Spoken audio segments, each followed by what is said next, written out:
Modern medicine can save countless warriors who'd likely have died on the battlefield in wars past.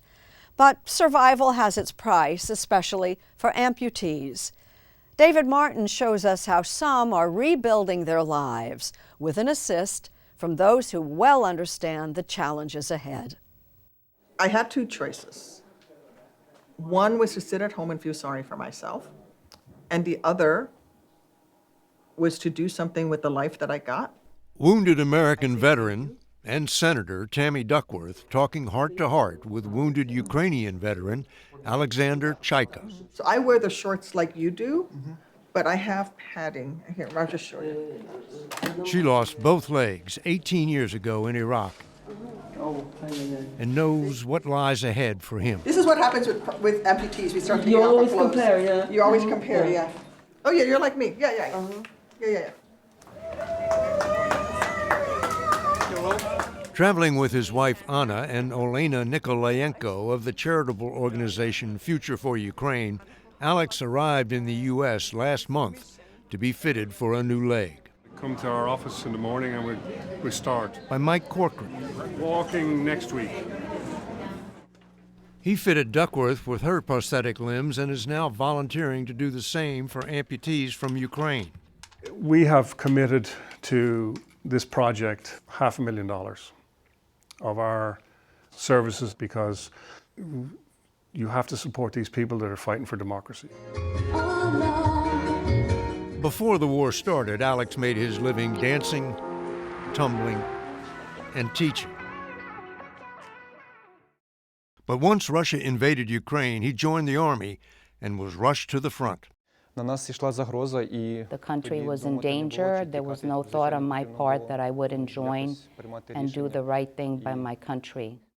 Last April, a Russian shell cost him his right leg all the way up to the hip. They told me at the hospital that I was close to dying. Did the doctors tell you they were going to have to amputate your leg? I was already unconscious at this time, so I was not aware that they would amputate my leg.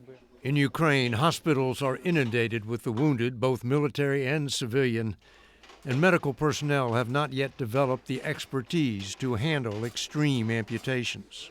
They didn't have the knowledge or the capability of taking care of someone with Alexander's level of injury.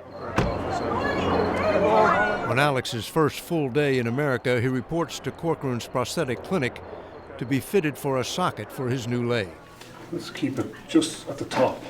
A procedure made more difficult because the amputation is so high up and the cut was not a clean one. 6 days later, he sees his $100,000 leg for the first time. Like it? Yes.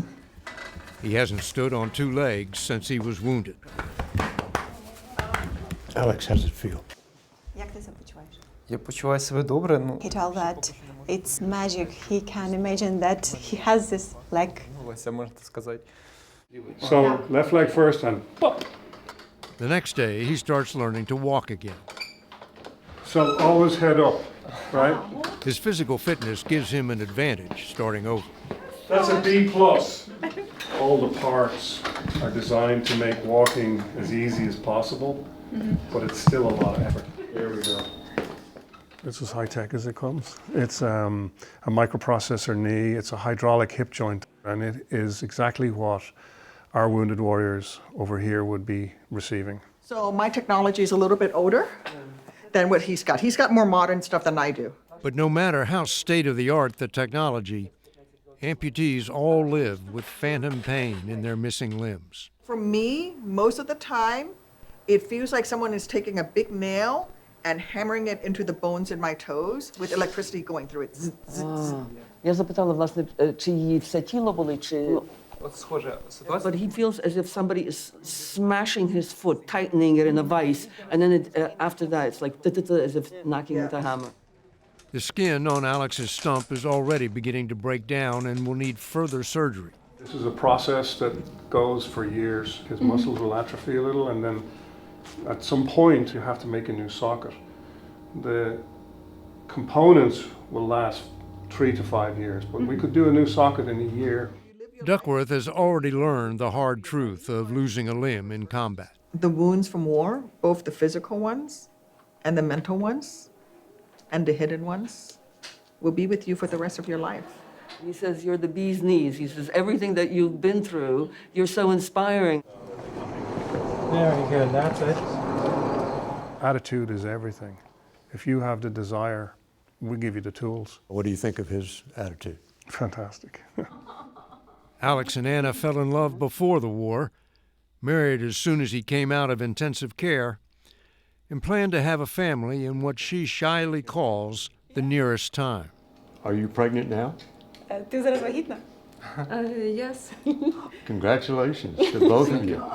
The baby is due in April, 1 year after Alex lost his leg. His last name, Chaika, means seagull in Ukrainian, and he looks ready to take off into his new life. Is he happy? Ти щасливий? Yes, of course. That's the most important thing, right? Alex arrived back in Ukraine a week ago. Now there are 3 more amputees at Mike Corcoran's clinic being fitted for new legs.